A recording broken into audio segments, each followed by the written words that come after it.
जब वो कुछ ऊपर को उठ गया तब उसके कानों के काफी करीब रुककर 2 मिनट तक उसकी बंद आंखें और खूबसूरत चेहरे को देखता रहा। 1 मिनट बाद ही उसने अपनी डीप और दर्द से सराबोर आवाज में फुसफुसाते हुए कहा, मैं तुम्हें समझ नहीं पा रहा, आखिर क्या हो तुम? वो लड़की जो तुम बनने की कोशिश करती हो या वो लड़की जो तुम रियल में हो? मेरी जिंदगी में पहली शख्स हो तुम जिसने मुझे हर तरफ से उलझा रखा है। इतना कहते कहते ही अयांश चुप हो। उसके मन के जज्बात एकांशी समझ भी पाती। इससे पहले ही वो उसके ऊपर से उठकर खड़ा हो गया और एक बार फिर अपने जज्बातों को अपने दिल में ही बांधते हुए वहां से चलकर रूम के दरवाजे से बाहर निकल गया। इधर अयांश के कदमों के आहट को बहुत दूर और धीरे धीरे कम होने की आवाज से एकांशी ने अपनी आंखें खोली और उठकर बैठते ही कमरे के फर्श पर गिरी पिलो को घूरने लगी। घूरते हुए उसने अयांश के कहे लफ्जों को मन ही मन दोहराया और खुद से ही कहा, क्या मैं इतनी उलझी हुई हूँ जो वो मुझे कभी समझ नहीं पाते? सोचते हुए वो बिस्तर से उठी और तेज कदमों से बाथरूम की तरफ बढ़ गई। उसका दिमाग अभी भी अयांश के इस तरह करीब आने और अपनी बात कहने में कुछ उलझा हुआ था, इसलिए उसे इस बात का ध्यान ही नहीं रहा कि वो टैप को ऑन करने के लिए किस हिस्से को घुमा रही है।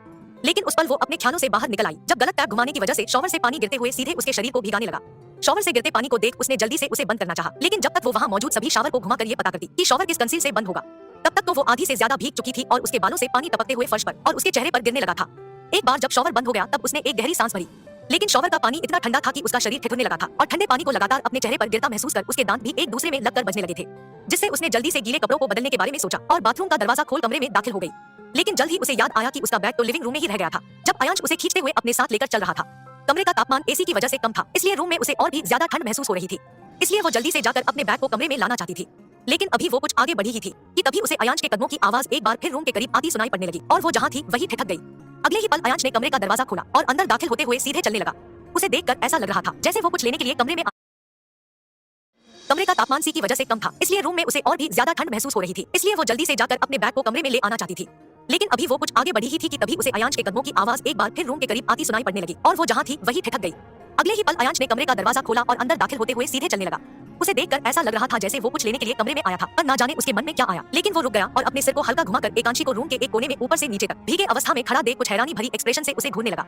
कमरे से निकले उसे अभी ठीक से 15 मिनट भी नहीं हुए थे, इतने देर में ही एकांशी ने खुद को ऊपर से नीचे तक पानी में भिगो लिया था। आखिर वो पानी के साथ कर क्या रही थी, ये सवाल उसके जहन में घूम गया और वो अपने इस सवाल का जवाब एकांशी को घूरते हुए तब तक ढूंढता रहा जब तक कि उसका ध्यान एकांशी के कांपते हाथों पर नहीं पड़ गया। इधर एकांशी अयांश को दरवाजे के सामने ही खड़ा देख आगे बढ़ने की हिम्मत नहीं कर पा रही थी और एसी का टेम्परेचर काफी कम होने की वजह से अब उसके हाथ पांव में कंपन शुरू हो गया था। अपनी नजरों को अयांश से दूर किए जब उसे ये ठंड सहन नहीं हुई तब उसने अयांश से कहा, वो मुझे कपड़े चेंज करने हैं, यहाँ बहुत ज्यादा ठंड है।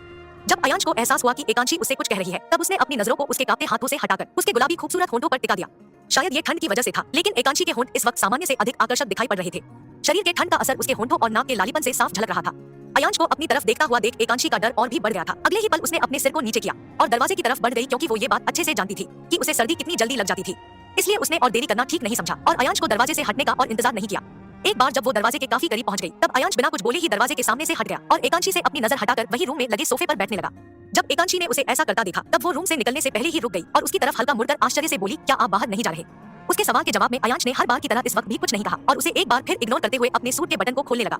काफी देर बाद भी जब अयांश की तरफ से कोई रिस्पांस नहीं आया तब उसने अपने पहने कपड़े को जोर से दबाया और सोचने लगी कि अयांश उसके साथ और कितना कड़ा बिहेव कर सकता था, जबकि वो देख सकता था कि वो पूरी भीग चुकी थी, फिर भी वो रूम से नहीं निकल रहा था।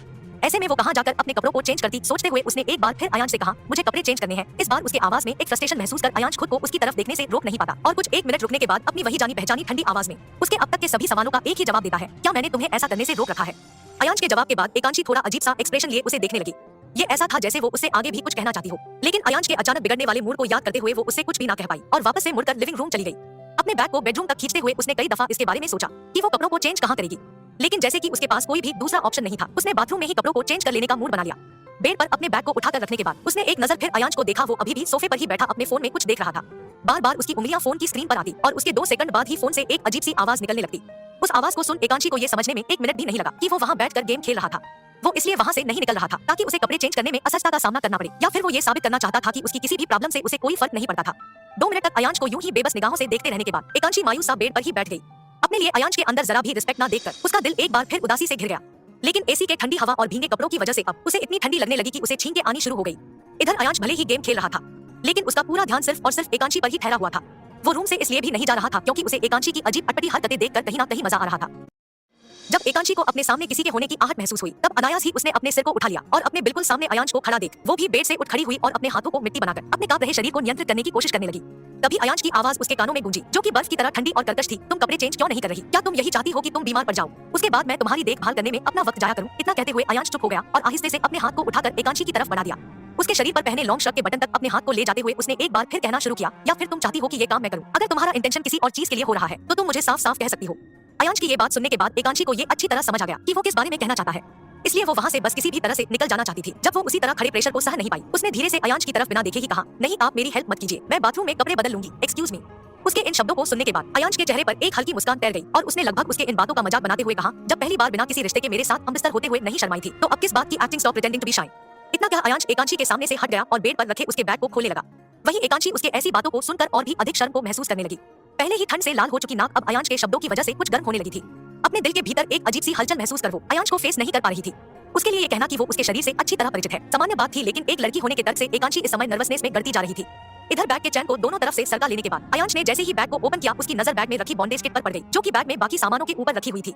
उसे देखने के बाद जैसे अयांश के हाथ बीच हवा में ही रुक गए। वो अपने बैग में बॉन्डेज किट जैसी चीज क्यों लेकर आई थी? क्या वो सच में उसके साथ हमबिस्तर होना चाहती थी?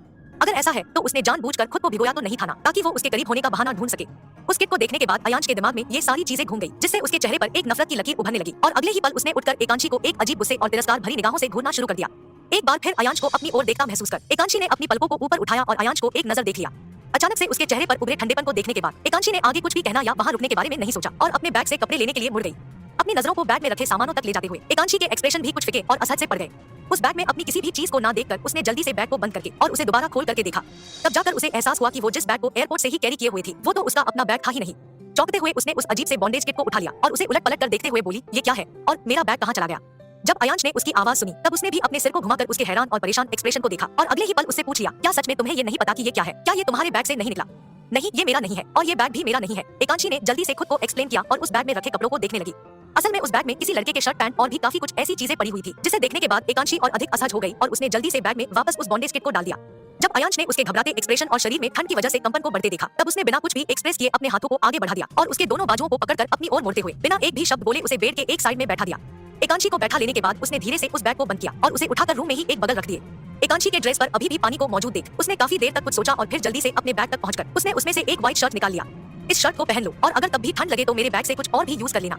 अयांश ने अपनी वही पुरानी जानी पहचानी सी ठंडी लेकिन शंश भरी आवाज में कहा और अपने हाथ में लिए हुए शर्ट को बेढंगे तरीके से एकांशी के चेहरे पर फेंक दिया। अपने चेहरे पर अचानक से आई हुई शर्ट से एकांशी कुछ भी नहीं देख सकी, लेकिन उसे ये महसूस जरूर हुआ कि अयांश ने उसे कमरे में अकेला छोड़ दिया है। शर्ट को अपने चेहरे से हटा लेने के बाद उसने अयांश के शब्दों को एक बार फिर याद किया कि उसे अगर शर्ट पहन लेने के बाद भी ठंड का एहसास होता है तो वो उसके बैग से कुछ भी यूज कर सकती है। उसे कुछ भी समझ नहीं आ रहा था कि अयांश उसकी मदद क्यों कर रहा था इस मुसीबत में। उसे अंदर ही अंदर एक अजीब सी बेचैनी महसूस हो रही थी। खुद को शांत करते हुए उसने अपने होंठों के किनारे को संभाला और हल्की मुस्कुराहट के साथ एक हल्की आवाज में खुद से कहा, थैंक यू अयांश। इधर कमरे से निकलने के बाद अयांश ने दरवाजे को बंद किया और चलते हुए लिविंग के ही एक खिड़की पर आकर खड़ा हो गया। अपने फोन को अपने पॉकेट से निकालने से पहले वो काफी देर तक रात के काले आसमानों में चमकते खूबसूरत तारों को देखता रहा। अचानक ही उसे एकांशी का वही कंफ्यूजिंग चेहरा। इधर मुंबई में जब नक्श आरोही को बैठाकर कार को चलाने लगा तब उसने आरोही को डराने के बारे में सोचा और बिना किसी मतलब की ही कार के स्पीड को इतनी बढ़ा दी कि वो सड़क पर हवा की तरह तेजी से चलने लगी। 200 किलोमीटर प्रति घंटा की रफ्तार से कार को चलाने के बाद जब नक्श ने अपने सिर को घुमाकर आरोही के डर से भरे एक्सप्रेशन को देखना चाहा, तब उसे देखकर वो हैरान रह गया क्योंकि आरोही के चेहरे पर डर की एक लकीर दिखाई नहीं दे रही थी, जिसे देख नक्श ने 10 सेकंड तक उसे वैसे ही घूरा और फिर कार को सड़क के एक ओर रोकते हुए अपने हाथ को स्टीयरिंग से हटाकर आरोही की तरफ बढ़ा दिया। उसके बाजुओं को हिलाने के बाद नक्श ने पूछा, तुम जिंदा हो ना? मुझे एक सेकंड के लिए लगा कि तुम मर गई थी। नहीं, मैं जिंदा हूँ, आरोही ने अपने चेहरे पर मुस्कान लिए कहा। लेकिन कार की स्पीड पर तुमने बाकी लड़कियों की तरह रिएक्ट क्यों नहीं किया? तुम्हें डर नहीं लगा? नहीं, क्योंकि मैं सोच रही थी कि आप कार को इतनी स्पीड पर चला रहे हैं, अगर ये डैमेज हो जाती है तो आपके भाई जो कि काफी अच्छे मूड में रहते हैं वो आपके साथ क्या करेंगे? आपका सोचकर मुझे डर ही नहीं लगा। मैं कभी आपको उल्टा लटके पिटता हुआ इमेजिन कर पा रही थी तो कभी आपकी चटनी बनते हुए, आरोही ने हंसते हुए कहा। आरोही के द्वारा अपना मजाक बनता हुआ देख नक्श ने उससे कहा, तुम्हें नहीं लगता तुम्हें चुप रहने की जरूरत है और आपको कार चलाने की? आरोही ने भी तपाक से उसे जवाब दिया। उसके जवाब पर जब नक्श उसे घूरने लगा तब आरोही ने अपने सिर को खिड़की पर टिकाते हुए कहा, अब चलिए ना, आधी रात तो आप खुद बात करने में निकाल देंगे। थक गई हूँ मैं आज ऑफिस का काम करते हुए, घर जाकर सोना चाहती हूँ। आपसे फास्ट तो टैक्सी से पहुंच जाती। ये औरत कितनी इंसल्ट करती है मेरी। खुद में बुदबुदाते हुए उसने कार को स्टार्ट किया और सड़क को घूरते हुए कार ड्राइव करने लगा। कुछ 10 मिनट बाद ही जब आरोही का घर आ गया तब उसने कार को रोकने को कह दिया और उतर कर जाने लगी। तभी नक्श भी बाहर निकल आया और उसके छोटे से घर को देखते हुए बोला, यहाँ रहती हो तुम? हाँ, क्यों आप अंदर आने के बारे में तो नहीं सोच रहे हैं ना? मेरी मामी बहुत ओवरथिंक करती है तो आप फिर कभी आइएगा। जब मामी नहीं रहेगी तब मैं पक्का आपको बुलाऊंगी, आरोही ने जल्दबाजी में कहा। मामी घर पर नहीं रहेगी तब? ऐसा कहते हुए उसने आरोही की तरफ अपनी भौहों को उठाकर देखा और फिर एक शरारती मुस्कान के साथ कहा, आखिर तुम्हारा प्लान क्या है? उसके चेहरे पर एक अजीब शरारत से भरी मुस्कान को देखते हुए आरोही समझ गई कि वो किस बारे में कह रहा है, जिससे उसने तेजी से अपने शब्दों को एक्सप्लेन किया। नहीं, मेरा मतलब ये नहीं था, प्लीज आप ऐसा वैसा कुछ भी मत सोचिए, मैं तो बस इतना कहते हुए उसने एक गहरी सांस भरी और उदासी से अपने मुंह को लटका लिया। उसके एक्सप्रेशन देख नक्श को उस पर हंसी आने लगी, जिसे छुपाने की नाकाम कोशिश करने के बाद उसने कहा, रिलैक्स, मैं समझ गया, नहीं आ रहा था मैं तुम्हारे घर, जाओ और आराम करो, बहुत थकी हुई लग रही हो, गुड नाइट। इतना कहते हुए वो कार में बैठ गया और आरोही ने उसे अपने हाथ को हिलाते हुए बाय कह दिया। इधर लंदन में मनवीर ने जब नैनिका को अपने पीछे खड़ा पाया तब बिना कुछ बोले ही उसके हाथ को पकड़कर उसे होटल के लिफ्ट तक खींच लिया। पीछे चलते हुए नैनिका की आंखों से आंसू बहते हुए लगातार उसके गालों पर गिरे जा रहे थे। पूरे 1 साल बाद उसने मनवीर को अपने लिए ऐसे आक्रामक होते देखा था। जब वो साथ थे तक हमेशा ही वो उसे लेकर सारी हद पार कर दिया करता था, जैसे कि आज उसने मनीष को मुक्का मारकर अपने दबे प्यार को उसके लिए जाहिर किया था। एक बार जब वो लिफ्ट में एंटर हो गया तब उसके हाथ पर अपनी पकड़ को और अधिक मजबूत किए बिना किसी भाव के ही उसने पूछा, कौन से फ्लोर पर रूम है तुम्हारा? फोर्थ, नैनिका ने जवाब दिया। लिफ्ट में फोर्थ फ्लोर प्रेस करने के बाद मनवीर ने नैनिका का हाथ छोड़ दिया, जिससे नैनिका ने अपने हाथ को अपनी तरफ खींच लिया और अपने गालों पर आए आंसुओं को पोंछने लगी। खुद को स्टेबल कर लेने के बाद उसने अपने मन में चल रहे सवाल को मनवीर के सामने रखते हुए पूछा, मनीष को क्यों मारा तुमने? मुझे तुम्हारे किसी भी सवाल का जवाब देने के लिए पाबंद नहीं किया गया है, मनवीर ने ठंडे भाव से कहा। उसके द्वारा पूरी तरह से अपने सवाल को इग्नोर करता देख नैनिका को गुस्सा आने लगा। जब वो लंदन आई थी तब से लेकर अब तक मनवीर और अपनी बहन अलीशा को साथ उठता बैठता देखती आई थी और एक ही घर में होने की वजह से ना चाहते हुए भी उसे अपने गुस्से को दबाना पड़ता। लेकिन इस वक्त वो अपने दिल में पनप रहे गुस्से और मनवीर की जुदाई का दुख बर्दाश्त नहीं कर पाई और अगले ही पल उसने मनवीर के बाजू को पकड़कर अपनी तरफ घुमा लिया। उसे लगभग धक्का देते हुए उसने उसे लिफ्ट के एक दीवार से लगाया और अपनी आवाज में रोने की भावना खत्म करते हुए कहा, मेरे लिए पाबंद नहीं हो तो क्यों मनीष को मारा? वो जो कुछ करना चाहे मेरे साथ तुम्हें उसे क्या? तुम जाओ शादी करो और जिस कारण से मुझे छोड़कर गए थे वो पूरा करो। बच्चे चाहिए थे ना तुम्हें, अब तो सारे ख्वाब पूरे हो जाएंगे मनवीर खुराना के। बेहव नैनी, मनवीर उसके लगातार गिरते आंसुओं को देख कहता है और उसके हाथों को भी पकड़ लेता है जो बिना रुके उसके सीने पर वार कर रही होती है। उसके मुंह से नैनी नाम सुनकर वैसे ही नैनिका के हाथ रुक जाते हैं और उसकी आंखें भी स्थिरता से मनवीर को देखने लगी। नैनी नाम से वो उसे तब बुलाता था जब वो उसके साथ था। अपने प्यार के बारे में बताने के बाद उसने कभी भी उसे नैनिका नाम से नहीं बुलाया था। जब भी वो उससे फोन पर बात करता या उसके करीब ही क्यों ना होता, वो उसे नैनी ही बुलाया करता था। एक साल बाद उसने अपने लिए नैनी शब्द सुना था, इसलिए वो खुद को नहीं रोक सकती थी। उसके सीने से लगते हुए नैनिका ने अपने हाथ को उसके कमर के चारों ओर घेर लिया और लगभग 2 मिनट बाद एक बार फिर बोली, नहीं भूले ना कुछ भी मनवीर, सब याद। नैनिका के सीने से लग जाने पर मनवीर ने कोई रिएक्शन नहीं दिया था और ना ही उसने अपने हाथ को उठाकर उसे पकड़ा ही था। वो बस सोच रहा था कि वो नैनिका को वियर्ड बिहेव से कैसे रोके। लेकिन जब उसने उसकी बात सुनी तब उसके आंखों में भी एक इमोशन उभर आया और उसने नैनिका के पीठ पर अपने हाथ को रखते हुए कहा, भूलने का तो सवाल ही पैदा नहीं होता। मैंने नहीं, मेरे दिल ने चुना था तुम्हें, तो क्यों छोड़ आए मुझे अकेला वहाँ? नैनिका ने रोते हुए कहा। उसके आंसुओं को अपने शर्ट पर हर पल गिरता हुआ महसूस कर मनवीर ने अपने हाथों को उसके बाजुओं तक ले जाते हुए पकड़ लिया और फिर उसे अपने आप से अलग कर दिया। उन लम्हों में जब नैनिका उसके सीने के इतने करीब थी तब उसे जितना अच्छा लगा उतनी ही उसे घुटन भी महसूस हो रही थी। वही घुटन जो उसने 1 साल पहले अपने बच्चे के अबॉर्शन पेपर को नैनिका के बैग में देखकर महसूस किया था। नैनिका को अलग करने के बाद उसने नैनिका के प्रति उभर रहे सारे जज्बातों को कंट्रोल किया और अपनी नजरों को उससे दूर देखने के लिए मजबूर करते हुए कहा, because you killed my child. Manveer, मैंने नहीं। नैनिका अपनी बात को पूरा कर भी पाती इससे पहले ही मनवीर अपने अंदर के गुस्से को नैनिका पर निकालते हुए चिल्लाया, यस यू, तुमने उसे कैसे मार दिया? वो मेरा था। कैसे हिम्मत हुई तुम्हारी अपने ही बच्चे को खत्म करने की? एक बार भी तुम्हें तकलीफ नहीं हुई ऐसा करते हुए? इतना कहते हुए मनवीर की आंखें आंसुओं से भर गई, जिसे उसने एक झटके में पहुंच लिया और नैनिका को खुद से दूर करते हुए बोला, मैं नफरत करता हूं तुमसे। उस मुंबई शहर की एक इंडिपेंडेंट लड़की जो कि अपने बच्चे को मारने में जरा भी नहीं झिझकी, उसी लड़की की वजह से आज मैं अपने परिवार और अपने शहर से दूर हूं। क्योंकि याद आती है वो मुझे हर दिन, हर घंटे, हर सेकंड। कहते कहते मनवीर ने देखा कि लिफ्ट का दरवाजा खुल चुका था, जिससे उसे और वहां रुकने की हिम्मत नहीं हुई और वो बिना नैनिका को एक नजर देखे ही वहां से निकल गया। 1-2 कदम चलने के बाद ना जाने उसके मन में क्या आया, लेकिन वो मुड़ा और नैनिका को अब भी बेजान सा लिफ्ट में ही खड़ा देख उसके दिल में जैसे एक अजीब अनकहा दर्द उभरने लगा। अगले ही पल वो वापस मुड़ा और नैनिका की तरफ बढ़ते हुए वापस लिफ्ट के अंदर चला गया। लिफ्ट में पहुंचकर उसने 7वें फ्लोर का बटन प्रेस किया और उसके बाद बिना किसी वार्निंग के ही नैनिका को खींचकर लिफ्ट के दीवार से लगा दिया। मनवीर के शब्दों से वो 1 साल के पहले की तरह ही दुखी हो गई थी, इसलिए उसे इस बात का एहसास ही नहीं हुआ कि कब मनवीर वापस लिफ्ट के अंदर आ गया था। लेकिन अचानक से मनवीर को अपने करीब देख नैनिका को जैसे होश सा आ गया। उसने अभी तो उसे बाहर जाते देखा था, फिर वो वापस कब आ गया और लिफ्ट ऑन क्यों थी जबकि उसका फ्लोर तो कब का आ चुका था? इस बारे में सोचते हुए जैसे ही कुछ बोलने के लिए उसने अपने होंठों को खोला, मनवीर ने झुककर उसके होंठों को अपने होंठों से ब्लॉक कर दिया और धीरे धीरे अपने होंठों को उसके होंठों से मिलाने भी लगा। उस निराला और गर्म एहसास को 1 साल बाद अपने इतने करीब महसूस कर नैनिका के दिल की धड़कनें तेज और तेज होने लगी, जिससे उसने अपने हाथ को उठाकर मनवीर के बालों में फंसा लिया और हर एक किस में उसका साथ देने लगी। दोनों ही उन लम्हों को कहीं कैद कर लेना चाहते थे, पर दोनों ही एक दूसरे से इतने हताश थे कि वो ज्यादा देर तक एक दूसरे में खोए हुए ना रह पाए और एक दूसरे से अलग होने लगे। लिफ्ट भी अब तक रुककर खुलने लगी थी, जिससे मनवीर ने वापस से 4th फ्लोर प्रेस कर दिया और नैनिका की आंखों में देखते हुए बोला, आई हेट यू। मैं भी सिर्फ नफरत करती हूँ तुमसे। I hate you too Manveer, Nainika ने कहा। मैंने यही उम्मीद किया था। कहते हुए मनवीर उसे छोड़कर अलग खड़ा हो गया और लिफ्ट के रुकने का इंतजार करने लगा। तभी नैनिका ने एक बार फिर उसे कहा, जानते हो मनवीर, ये हमारी लास्ट किस थी। इसके बाद तो तुम ऑफिशियली किसी के हस्बैंड हो जाओगे और एक दिन जब तुम्हारी ऑफिशियल वाइफ होगी तब तुम याद करना कि एक बेरहम माँ ने अपने बच्चे को खत्म कर दिया। लेकिन क्यों, इसके बारे में उसके डैड ने पता करने की कोशिश तक नहीं की। खैर, मैं जानती हूँ तुम मेरे बात का कभी यकीन नहीं करोगे, इसलिए मैं अब तुम्हें कोई एक्सप्लेनेशन नहीं दूंगी, लेकिन एक एडवाइस जरूर दूंगी, अलीशा के साथ वफादार रहना। जिससे प्यार करते हो उसे समझने की कोशिश करना। परखने का काम प्यार का तो नहीं, उस काम के लिए तो सारी दुनिया पड़ी है। इतना कहते हुए नैनिका ने देखा लिफ्ट का दरवाजा खुल चुका था, जिससे उसने अपने चेहरे के उदासी को खत्म किया और एक प्यारी सी मुस्कान के साथ कहा, और मुंबई की एक इंडिपेंडेंट लड़की को हर सेकंड मत याद करना, ये तुम्हारी बीवी को अच्छा नहीं लगेगा, क्योंकि अपनी बहन को जानती हूँ मैं। गुड लक तुम्हारी आगे की जिंदगी के लिए, खुश रहना। लिफ्ट से निकल जाने के बाद नैनिका ने अपने मुंह पर हाथ रखा और अपने रोने की आवाज को दबाते हुए जल्दी से अपने कमरे की तरफ दौड़ पड़ी। वहीं मनवीर वही खड़ा चुपचाप उसे देखता रहा। इतने सालों में पहली बार उसने नैनिका को इतना दुख में भी मुस्कुराते और अपने दर्दों को छुपाते देखा था, जबकि वो जानता था कि वो अपने फीलिंग्स या अपने मूड को छुपाने वाली लड़की बिल्कुल भी नहीं थी। जो कुछ भी वो अंदर से होती है वही बाहर से भी दिखाती है। क्या वो बदल नहीं गई थी इन 1 सालों में? सोचते हुए मानवी ने लिफ्ट के पहले फ्लोर का बटन प्रेस कर दिया। इधर बंगलौर में अपने कपड़े निकालकर अयांश के शर्ट को पहन लेने के बाद एकांशी ने खुद को कमरे में लगे शीशे में देखा। वो शर्ट जो अयांश ने उसे दिया था वो उससे मिनी स्कर्ट से भी ज्यादा छोटा फिट हो रहा था और तो और उसके आस्तीन उसके हथेली तक को ढके हुए थे। ऊपर कॉलर का बटन लगाने से उसका गला घुट रहा था और अगर वो उसे नहीं लगा रही थी तो उस शर्ट में उसकी लंबी गर्दन और भी अजीब नजर आने लग रही थी। खुद को आईने में देखते हुए उसने ये महसूस किया कि लिविंग रूम से एक भी आवाज नहीं आ रही है, सब कुछ बिल्कुल शांत है, जैसे उसके अलावा कोई भी नहीं था वहाँ। 1 मिनट तक श्योर हो जाने के बाद वो धीरे और दबे कदमों से रूम के दरवाजे तक बढ़ी और दरवाजे के नॉब को पकड़कर उसे घुमाने लगी। धीरे से दरवाजे को खोलने के बाद उसने अपने सिर को बाहर निकाला और पूरे लिविंग रूम का मुआयना किया। जब उसे इस बात का यकीन हो गया कि कमरे में अयांश नहीं था, तभी कहीं जाकर वो पूरी तरह से बाहर निकल आई। एक गहरी राहत भरी सांस भरने के बाद उसने खुद से कहा, इससे पहले कि अयांश वापस आए मैं अपने कपड़ों को सुखाकर उन्हें वापस पहन लेती हूँ। वैसे भी उनकी ये शर्ट ढकती कम है और दिखाती ज्यादा है।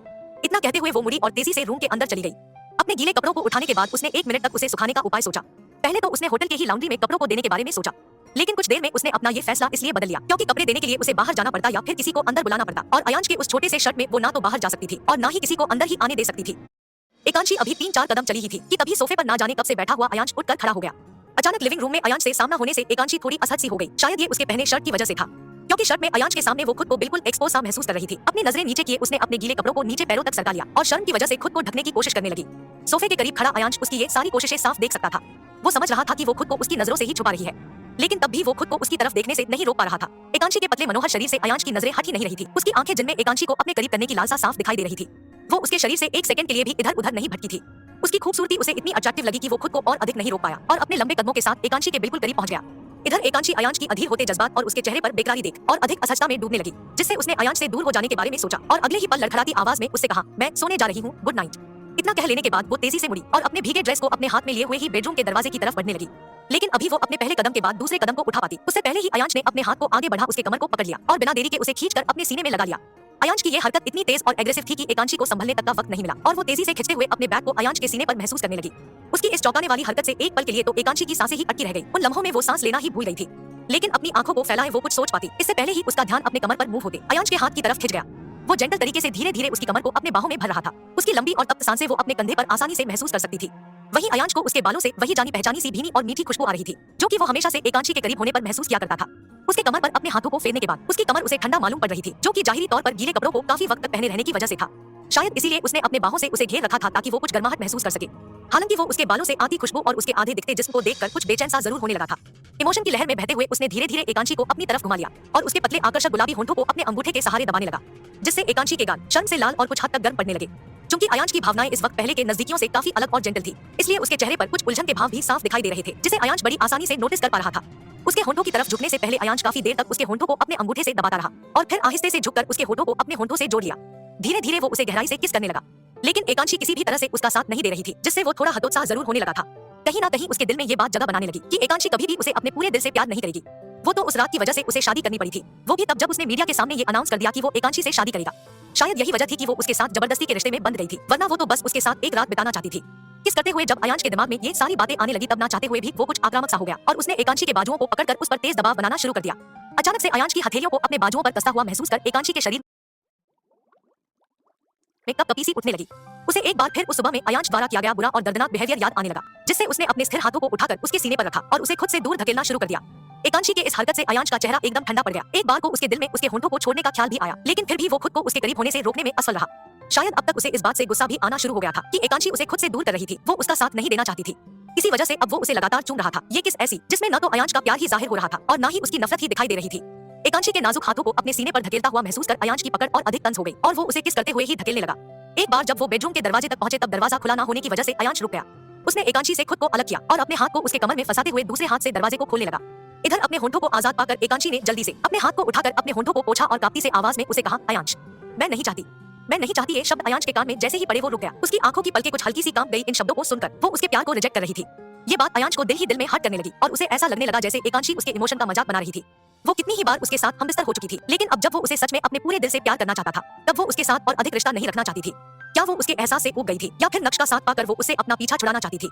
इतना सोचने के बाद अगले ही पल अयांश का गुस्सा जैसे अपने अंतिम छोर तक पहुंच गया और उसने एकांशी के कमर को अपने दोनों हाथों से पकड़कर दबाते हुए कहा, क्यों? आखिर तुम अब मेरे करीब क्यों नहीं होना चाहती? क्या अब तुम्हें कोई और मिल गया जो तुम्हारी जरूरतों को पूरा कर सके, या फिर अब तुम मुझसे ऊब चुकी हो? क्या तुम सच में ऐसा सोचती हो कि तुम मेरे अलावा किसी और के पास जा भी सकती हो? इतना कहते हुए अयांश रुका और एकांशी के कमर को छोड़कर उसके जबड़े को अपने अंगूठे और तर्जनी से पकड़कर गुस्से से हाँफते हुए कहना जारी रखा, इतनी इजाजत है तुम्हें? हाँ एकांशी राठौड़, तुम्हारी मर्जी कभी भी यहाँ नहीं चलेगी। जो कुछ भी मैं चाहूँ तुम्हें करना होगा। इतना कहने के बाद अयांश ने उसे छोड़ दिया और अब तक उसकी आंसू से भरी आंखों में देखने लगा। वो उदास हो चुकी थी, जो कि साफ साफ उसके चेहरे पर बिखरा दिखाई दे रहा था। उसके चेहरे पर इतनी ज्यादा उदासी और डर की लकीर देखकर अयांश को एक पल के लिए अफसोस हुआ। जो कुछ भी उसने कहा था उन सभी बातों पर कहीं ना कहीं वो समझ गया कि वो एकांशी को एक बार फिर हर्ट कर चुका है। दर्द की एक झलक अयांश के आंखों में दिखाई देने लगी, लेकिन जल्दी ही उसने खुद को ये सोचते हुए संभाल लिया कि एकांशी कभी किसी से प्यार नहीं कर सकती। वहीं एकांशी अयांश के उबने वाली बात को काटना चाहती थी। वो भला अपने प्यार के करीब होने से क्यों उबती, लेकिन पिछली बार अपने बोलने के बाद की घटना को याद करते हुए उसके होंठ कसमसा कर बंद हो गए। वो कोई भी ऐसी बात नहीं कहना चाहती थी जिससे कि अयांश और अधिक गुस्सा हो जाए और पिछली बार की तरह ही उसे हर्ट करने लगे। इसलिए उसने अपने मुंह से एक भी शब्द नहीं निकाला और चुपचाप से अयांश के वहां से जाने का इंतजार करने लगी, क्योंकि अब तक तो वो इतना तो समझ चुकी थी कि अयांश अब उसे नहीं छूने वाला। वहां से मुड़ने से पहले अयांश ने अपने हाथ को आगे कर उसके आंसुओं को छूना चाहा, लेकिन उसकी हिम्मत ही नहीं हुई कि वो एकांशी के प्रति अपने दिल में दबे एहसास को जाहिर कर सके। इसलिए वो और अधिक उसके सामने ना रह सका और उसे छोड़ते हुए दरवाजे की तरफ बढ़ने लगा। एक बार जब वो कमरे से बाहर निकल गया तब बिल्कुल उतरे मन से ही सही, लेकिन एकांशी ने राहत की सांस भरी और अयांश के द्वारा दिए अपने सारे दर्दों को वापस समेट कर दिल में दबाने लगी। वो इस बात से थोड़ा राहत में थी कि इतने गुस्से और फिजिकल होने के मूड में होने के बावजूद भी अयांश ने उसके साथ कोई जबरदस्ती नहीं की थी, लेकिन दिल ही दिल में वो अयांश के हमेशा की तरह बोले हुए उसके शब्दों से हट जरूर हो गई थी। लिविंग रूम के सोफे पर बैठने से पहले उसने अपने कपड़ों को वही सोफे और टेबल पर सूखने के लिए फैलाया और वहां बैठकर अयांश के बारे में ही सोचने लगी। वो कब उबी थी उसे, वो तो बस खुद को उससे प्रोटेक्ट करने की कोशिश कर रही थी। वो उसके साथ बेड पर होने और उसके बाद उसकी कीमत लगने से डर रही थी, इसलिए तो उसने उसे रोक दिया था बीच में ही। जब वो सोफे पर बैठी तब उसकी आंखें हल्की आंसुओं से भरी थी, लेकिन जब वो अयांश के कही बातों को गहराई से सोचने लगी तब आंसू बहते हुए उसके गालों पर लुढ़कने लगे, जिन्हें वो अपने दोनों हाथों की मदद से पोंछने लगी और खुद में ही उदास और बेजान सी आवाज में बोली, दिल तोड़ना कितना आसान होता है। दिल टूटने के साथ इंसान की ख्वाहिशात भी बिखर जाती है, लेकिन दिल तोड़ने वाले को इसका एहसास तक नहीं होता। इधर लंदन में लिफ्ट से निकलने के बाद मनवीर जब होटल से निकलने लगा तब अनायास ही उसकी नजर मनीष पर पड़ गई, जो कि रिसेप्शनिस्ट से रूम की ले रहा था और मुस्कुराते हुए उस रिसेप्शन पर खड़ी लड़की को परेशान भी किए जा रहा था, जिसे देख उसने पहले तो इग्नोर कर दिया और आगे बढ़ता रहा। लेकिन जल्दी ही उसके दिमाग में मनीष की कुछ देर पहले की बातें याद आ गई कि उसने नैनिका को देखने से पहले कही थी कि वो यहाँ लंदन में अपनी बहन के अपार्टमेंट पर रुका हुआ है। उसकी ये बात याद आते ही उसके कदम चलते हुए ही रुक गए। वो मुड़ा और मनीष को ही देखने लगा। उसका इस होटल में रुकने का एक भी तर्क नहीं बनता था, फिर क्या वो नैनिका के लिए यहाँ रुक रहा था? आखिर उसका प्लान क्या था? सोचते हुए वो उसे ही घूरने लगा और तब तक वहाँ वैसे ही खड़ा रहा जब तक कि मनीष वहाँ से लिफ्ट की तरफ नहीं बढ़ गया। एक बार जब वो वहाँ से चला गया तभी कहीं जाकर मनवीर आगे बढ़ा था। रिसेप्शनिस्ट के सामने पहुंचकर उसने मनीष के बारे में पूछा, अभी जो यहाँ खड़ा था वो किस रूम नंबर में रुका हुआ है? मनवीर के सवाल पर रिसेप्शनिस्ट ने सहजता से जवाब दिया, we are sorry sir, but we can't give anyone else's personal information. Receptionist के इस जवाब से मनवीर ने कुछ भी नहीं कहा और अपनी भौहों को अपने माथे पर चढ़ाए काफी देर तक कुछ सोचता रहा और फिर तेजी से बोला, I want a room but on the 4th floor. Okay sir, just wait 2 minutes, receptionist ने कहा और अपने सामने रखे कंप्यूटर में कुछ टाइप करने लगी। अगले 2 मिनट बाद उसने एक कार्ड की उठाया और मनवीर की ओर बढ़ाते हुए कहा, room number 361। Thank you, Manveer ने जवाब दिया और वार्ड की लेकर वापस से लिफ्ट की तरफ बढ़ गया।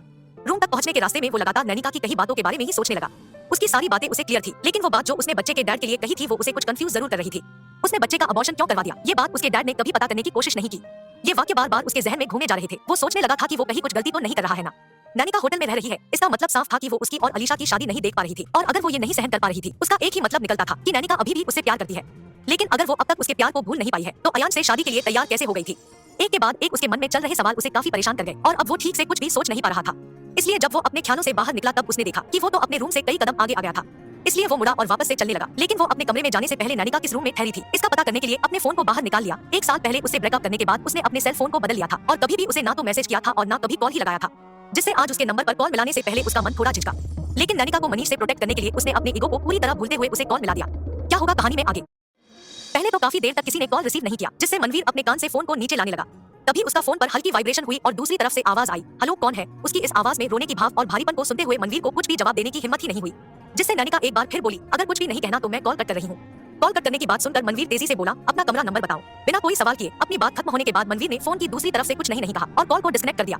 फोन पर एक लंबी बीप की आवाज सुनने के बाद मनवीर को थोड़ा गुस्सा आने लगा और उसने वापस से उसे कॉल लगाते हुए कहा, क्या तुम चाहती हो कि मैं सभी के दरवाजे को पीट कर देखूं कि तुम किस रूम में रुकी हो? इतना सुनने के बाद नैनिका ने वापस से कॉल को कट कर दिया और गुस्से से अपने फोन को स्विच ऑफ करने के बाद बेड पर ही एक बगल फेंक दिया। इधर जब मनवीर ने फिर से कॉल को डिस्कनेक्ट हुआ देखा तो नाराजगी और झुंझलाहट से उसका चेहरा थोड़ा तंग सा हो गया और अब वो कोई भी और हरकत न करते हुए सीधे अपने रूम में चला गया। हालांकि उसने रूम में दाखिल होने के बाद दरवाजे को बंद नहीं किया और अंदर जाकर बैठने के लिए कुछ ढूंढने लगा, लेकिन वहाँ रूम में एक बेड और एक लंबे से काउच के अलावा कुछ भी नहीं था। इसलिए वो वापस आया और वही दरवाजे पर शरीर टिकाए खड़ा हो गया।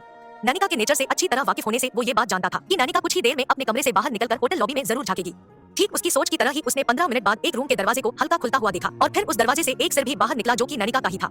उसे लॉबी में झांकते हुए देख उसने जल्दी से खुद को रूम के अंदर कर लिया ताकि वो उसे देख ना सके और उससे दूर रहने की जिद में ये होटल छोड़कर ना चली जाए। 1 मिनट तक तहकीकात करने के बाद उसने अपने सिर को अंदर किया और दरवाजे को अच्छे से लॉक करते हुए खुद से ही कहा, आखिर वो मेरा रूम नंबर क्यों जानना चाह रहा था? अभी भी कुछ बचा है क्या हमारे बीच? इधर मनवीर भी अब नैनिका का रूम नंबर जान गया था, इसलिए वो भी अपने दिल में कुछ शांति महसूस करने लगा और अंदर चला गया। होटल में रुकने के अचानक बने प्लान से वो कपड़े तो लाया नहीं था, इसलिए नहाकर उसने वापस से अपने उन्हीं कपड़ों को पहन लिया और सोफे पर बैठ अपने फोन में नैनिका के फेसबुक अकाउंट पर रिसेंटली अपलोड किए उसके फोटोज को देखने लगा। इधर रूम में एकांशी को अकेले छोड़ने के बाद अयांश सीधे राघव के कमरे तक चला गया और उस पर दस्तक देकर उतरे हुए मूड में ही कहा, दरवाजा खोलो। अगले 1 मिनट में ही राघव ने दरवाजा खोल दिया और अयांश को अभी भी एक खराब और डराने वाले मूड में देख जल्दी से पूछा, सर आपको किसी चीज की जरूरत है क्या? क्या नक्श ने रिपोर्ट भेज दिया है? अयांश ने पूछा।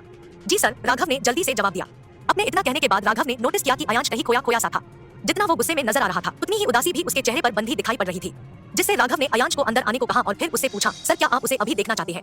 नहीं, अयांश कहते हुए दरवाजे पर ही खड़ा रहा और फिर एक लंबी खामोशी के बाद उसने कहना शुरू किया, एकांशी का लगेज शायद कोई और ले गया है, कल ही एयरपोर्ट जाना और वहाँ कंप्लेन कर देना ताकि वो जल्द से जल्द मिल जाए। Okay sir. इतना कहते हुए राघव ने अयांश के हाथों को देखा। उसके हाथों की पट्टियां पूरी तरह खून से लथपथ हो गई थी, जिससे उसने उसके हाथ को पकड़कर कहा, आपने फिर खुद को तकलीफ पहुंचाई, चलिए मैं आपकी पट्टी बदल देता हूँ। नो नीड, अयांश ने जल्दी से कहा और अपने हाथ को वापस से खींच लिया। लेकिन सर इस तरह तो आपका हाथ इन्फेक्टेड हो जाएगा, मुझे देखने दीजिए वरना आपको हॉस्पिटल के चक्कर लगाने होंगे। इतना कहा राघव अयांश को अपने साथ रूम में ले गया और कमरे में लगे टेलीफोन से ही एक फर्स्ट एड बॉक्स के लिए होटल स्टाफ से कह दिया। कुछ देर बाद ही वो होटल के स्टाफ से एक फर्स्ट एड बॉक्स ले आया फिर उसने अयांश की पुरानी पट्टियों को खोला और उसके हाथ पर धीरे धीरे मरहम लगाने लगा। कई बार हाथों पर बल देने की वजह से अयांश के घाव छूटने के बजाय बढ़ गए थे, जिसे देखते हुए राघव परेशान हो गया और अयांश को डॉक्टर के पास चलने को एडवाइस करने लगा। लेकिन अयांश ने उसकी एडवाइस को पूरी तरह अनसुना कर इमोशनलेस भाव से उससे कहा, go get some cigarette packets. लेकिन सर, आप इंजर्ड है, ऐसी हालत में आपको सिगरेट नहीं पीना चाहिए। आपने प्लेन में भी कुछ नहीं खाया, क्या मैं आपके लिए कुछ खाना ऑर्डर कर दूं? राघव ने उसकी डिमांड पर कहा, लेकिन उसकी नजरों में अभी भी एक खालीपन देख उसने अपनी बात को खत्म किया। इस तरह जब तक आप खाना खाते हैं तब तक मैं आपके लिए सिगरेट के पैकेट ले आऊंगा। उसकी बात को गंभीरता से सुनते हुए अयांश ने उससे कहा, ओके गो अहेड। अयांश के मुंह से इतना सुनना था कि राघव जल्दी से उठा और रूम में रखे होटल के मेनू कार्ड से कुछ हल्का लेकिन हेल्थी फूड ऑर्डर कर दिया। उसके 15 मिनट बाद ही एक स्टाफ रूम सर्विस खाने के साथ आ गया और कुछ ही देर में वो कॉफी टेबल पर खाने को रखकर वहां से ये कहते हुए चला गया कि अगर उन्हें किसी भी और चीज की जरूरत पड़ती है तो वो कॉल कर सकते हैं। होटल स्टाफ के चले जाने के बाद राघव ने अयांश को अभी भी बिना प्रतिक्रिया के ही बैठे देखा, जिससे वो समझ गया कि अयांश किसी ना किसी बात को लेकर काफी स्ट्रेस है। इसलिए उसने उससे कहा, सर आप तब तक खाइए, मैं आपके सिगरेट पैकेट्स ले आता हूँ। इतना कहने के बाद वो भी कमरे से निकल गया। कुछ देर बाद ही वो सिगरेट के 4 पैकेट और एक लाइटर ले आया और दरवाजे पर नॉक कर दिया। 1 मिनट बाद भीतर से एक धीमी सी आवाज आई, एंटर। अयांश की आवाज सुन असिस्टेंट राघव ने धक्का लगाकर दरवाजे को खोला और अंदर आते हुए देखा कि अयांश के सामने रखी प्लेटों से खाना कुछ 3-4 चम्मच ही खाया गया था और अयांश अब भी निराश सा वहीं बैठा हुआ था। अयांश को इतना अपसेट देख उसने बिना कुछ बोले सिगरेट के सारे पैकेट्स को उसकी तरफ बढ़ा दिया, जिस पर अयांश ने कोई रिएक्शन नहीं दिया। इसलिए राघव ने चुपचाप खड़े होने से पहले सारे पैकेट को टेबल पर उसके सामने रख दिया और फिर एक लंबी सांस के साथ वो सीधा खड़ा हो गया। काफी समय के बाद अयांश हेजिटेट करते हुए उसकी तरफ घुमा और सिगरेट के एक पैकेट को खोलकर उसमें से एक सिगरेट निकाल लिया। अपने होंठों के बीच दबाते हुए उसने उस सिगरेट को सामने रखे लाइटर से जलाया और उसकी एक लंबी कश खींचते हुए तीखे धुएं को कमरे में छोड़ दिया।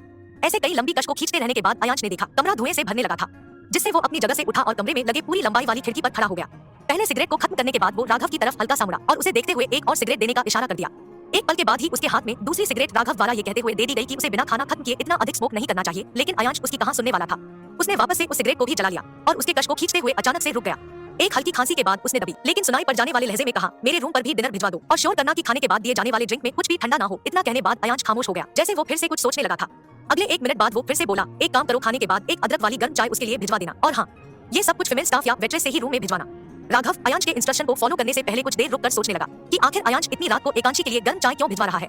ये देखकर कि राघव अभी भी अचंभे में खड़ा है, अयांश ने एक ठंडी नजर से उसकी तरफ देखने के लिए अपने सिर को उठा लिया और कहा, क्या तुम सारी रात वहीं खड़े रहने वाले हो?